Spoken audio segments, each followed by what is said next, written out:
Good morning everyone! Welcome sa ating channel ulit. This is Lori Dian Magalpak Vlogs, and for today's video, at dahil ako ay masama pa rin ang pakiramdam, kailangan natin ng power energy ng mga sabaw-sabaw.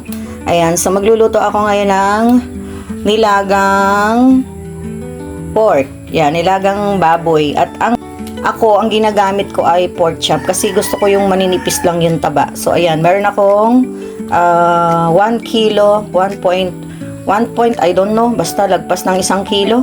Meron akong 1 kilo na baboy na pork chop. Ganito lang yung gusto ko kasi parang nauumay ako pagka yung malalaki yung hiwa. And then syempre meron tayo dyan patatas, meron tayong sibuyas, meron tayong peppercorn, at meron tayong maglalagay din tayo ng pork cubes. Ayan, syempre ang ating gulay, ang repolyo at ang pechay. My gosh, napakamahal ng gulay. Napakamahal ng gulay. Mas pwede palang magbaboy na lang tayo, na magbaboy at mag-isda. Huwag na tayo maggulay. Pero hindi naman pwede. So, ayan. Ito yung pinakasimpleng lulutuin natin for today. Kasi nga ay, eto, hindi pa rin ako okay. Masama pa rin ang pakiramdam ko. And pang-power, ano ko to, ang sabaw. So, again, tayo ay magluluto ng napakasimpleng ulam para sa lumakas-lakas na yung katawan. Let's go mga kabady-body loves, tayo ay magsimula ng magluto. So ayan, dito na tayo magdiretso ng ating pagluluto, no? Para diretso pakuluan na natin dahil ako'y gutom na rin. After kong mamalengke, hindi pa ako kumakain.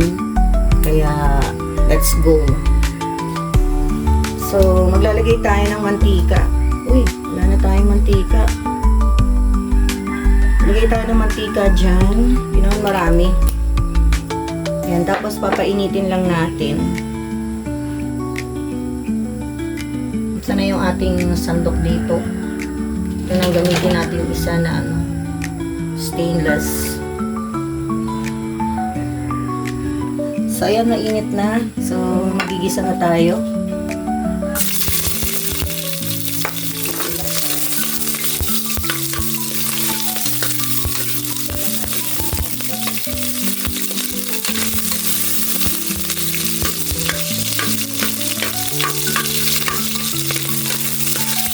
Tubig pala, nagasak ko pala yung sibuyas. Ayan. Tapos, maglalagay tayo ng paminta. Gamihan natin. Kasi, tapos igisa lang natin sa mga konti. Paano yung paminta para lumabas yung aroma ng paminta. Tapos ay, yan. Pala nagkasiwak-ulay ang sibuyas. So, after natin yung mag-isa ng konti para lumabas lang yung ng paminta. Dagdagan pa natin kasi sarap yan. Lalo ngayon sa malamig na panahon. Tapos lagay na natin yung ating baboy.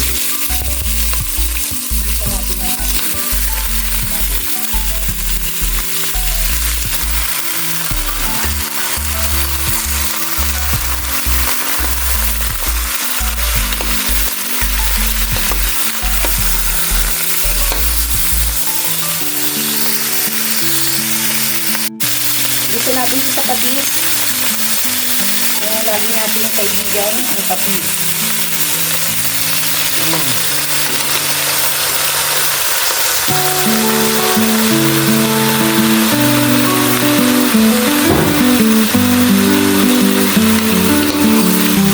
Ayan natin. Tapos pag medyo golden brown na siya, syempre yun na yung time na ilalagay na natin yung ating tubig. Alam niyo ba kung saan ko nakuha yung style na ginigisa yung yung sibuyas at saka paminta? Sa Panlasang Pinoy. Sabi ko, i-try ko nga. Dumaan sa wall ko si Panlasang Pinoy. Sabi ko, i-try ko nga anong kaibahan namin. Diba, pagka naglalaga tayo, kami dito sa sa Rizal, pagka naglalaga ay ano, pag nilagang baboy or ano, halo-halo lang yan. Hinahalo-halo lang namin ng sibuyas, paminta, tapos pakukuluan na. So, itry nga natin si Marigalig kung si Panlasang Pinoy eh. Baka naman. Ayan. So, ipapaano natin yan ng konti. Gisahin natin, tapos lalagyan na natin ng tubig. Para atin ang iluluto.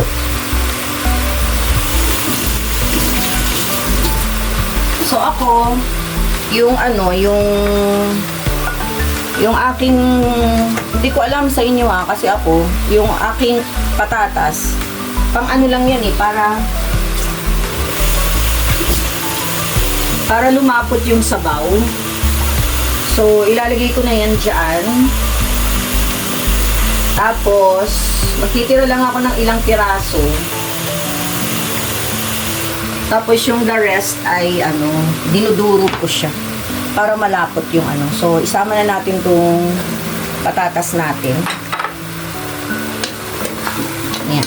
Ilagay ko na yung patatas para sumama na siyang lumambot. Ay! Hindi ko napansin may balahibo. Ba yan? Hindi ko napansin kanina paghuhugas. At least, medyo madali na siyang tanggalin, di ba? Kasi nga, medyo naluto na siya. So, alisin ko muna. Kairita siya, ha? Sana ito lang. Ayan, oh. So, ayan. Okay? Tapos, lalagyan na natin yan ng ano, ng tubig. Tapos, lulutuin lang natin siguro ng mga ano, mga 5 minutes kasi 'di ba yung mga baboy talaga dito, ano, malalambot sila. Malalambot yung mga baboy dito. Kaya, lutuin ko lang siya ng 5 minutes sa pressure cooker. So, lagyan na natin ng tubig. Ayan. Tubigan na natin siya. Dagdagan natin ng maraming tubig. Kasi, sabaw lang sa akin pag ganitong may sakit ako. So, hanggang ngayon, medyo hindi pa ako okay. Kaya, dagdagan natin yung sabaw. Or mamaya, pwede rin tayo magdagdag. Yan. Wag lang, baka kasi biglang ano. Okay? So, after that, ay tatakpan na muna natin. Yan. Takpan muna natin. Yan. Yun. Tapos kunin natin tong sa taas niya na black. Tapos ko tagal na ng ano sa akin itong ano ko na to ng aking pressure cooker. Diyos me. Ang tagal na niya sa akin from Qatar pa hanggang ngayon. Bit-bit ko pa siya dito. So, iba talaga yung klase pagka dong sa ibang bansa ka bibili. Promise. Yan yung isang na ano ko na nakita at na-experience ko sa buong pagstay ko sa mga kahit anong gamit ba. So, ayan. Tagalan nito. Siguro meron na to sa akin mga ano, mga 5 years. O, parang ganun. Kasi yung una ko, 2 liters yun eh. 2 kg yung una ko, mas mataas. Mas mataas siya dito. So, yun. Wala na yun. Sumabog. Kasi hiniram nga nung kapitbahay ko. Susme. Yan, nakwento ko na sa inyo yan. Kung matatandaan nyo sa past video ko na ano nangyari nun sa mas malaking kong pressure cooker. So, ayan. Hintayin natin. Mga 5 minutes.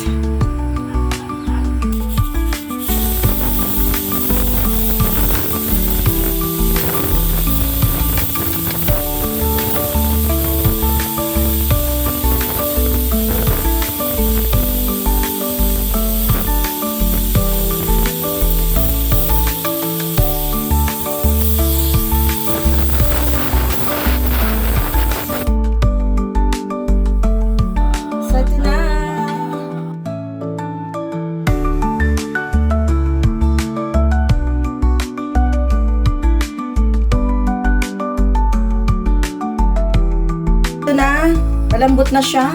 So, gusto ko maraming sabaw. So, dahil malambot na siya, ang gagawin natin ay dudurugin ko muna itong ilang ilang patatas, no? Durugin ko itong ilang patatas kasi para medyo malapot yung sabaw natin. So, ganyan lang gagawin natin. durugin natin siya dyan. Nagtitira lang ako ng ilang piraso kasi baka gusto nila nung patatas. So, ito na. Ayan. Madami naman yung patatas. Durugin ko pa yung isa. Ayan. Okay. That's it. Okay na yan. Wow, sarap.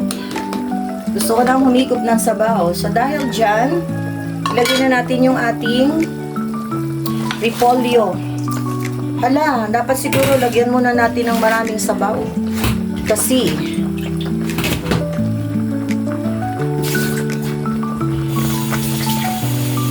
sabagay medyo matigas pa yung repolyo, so okay lang yan. At dahil parang gusto ko siyang marami, ililipat ko siya ng lagayan. Wait lang ha, ilipat natin.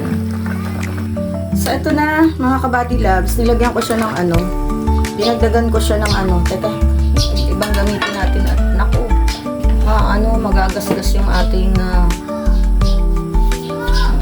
magagasgas. So, ito, dinagdagan ko na siya ng sabaw. Tapos, titimplahan na natin siya. Lagyan na natin siya ng, may natira pang paminta dito. Lagyan na natin siya ng 4 cubes. Natin ng isang 4 cubes. Tapos ay tikman na natin. So ayan, pakuluin lang natin siya ng isa at tayo ay finish na. Tapos ilalagay na natin yung ating, tikman natin, baka mamaya kulang yung ating timpla. Ayan. Pag kumulo na yan, alam niyo ba, gustong-gusto ko ng maraming sabaw. Lalagyan ko pa siya ng sabaw mamaya.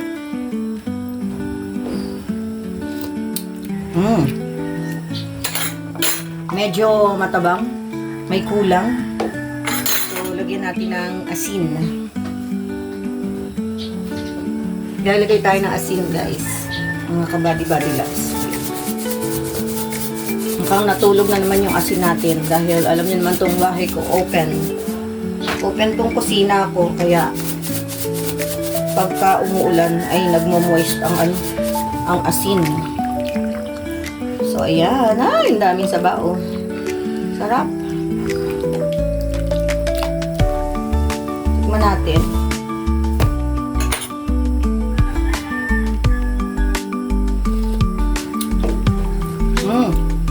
Nakukulangan pa ako. Although, kasi ang daming sabaw. Yan. Kung kulang pa yan, maglalagay tayo ng patis. Tingnan natin. So, ito na.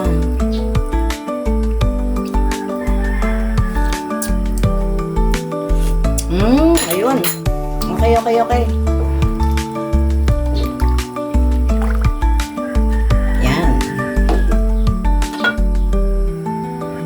So, ayan. Tikman na natin, tapos takpan natin siya ulit. Dahil luto na rin yung ating cabbage. Yun. Okay na. Lagay na natin tong ating pechay. Tapos, pakuluin na lang natin siya ng saglit. O, diba? Dami nating pechay. Ay, sarap niyan. Pakuluin natin siya. Tapos, tayo ay done na. Ilagyan natin yan.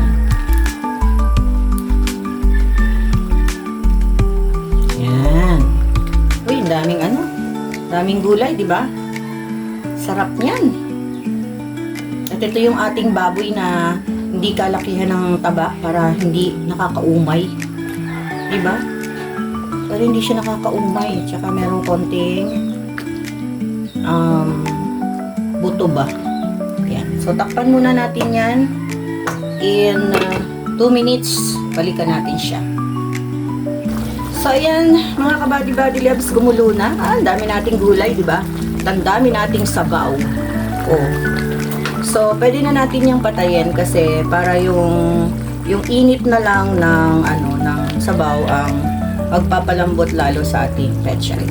So, ayan. Ayan, okay na to.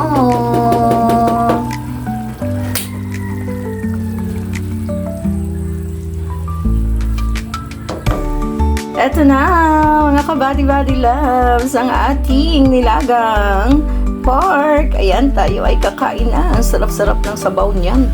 Masarap-sarap sa malamig na panahon. At syempre, dahil ako ay may sakit. So, kailangan natin ng maraming sabaw ang pampagaling ko.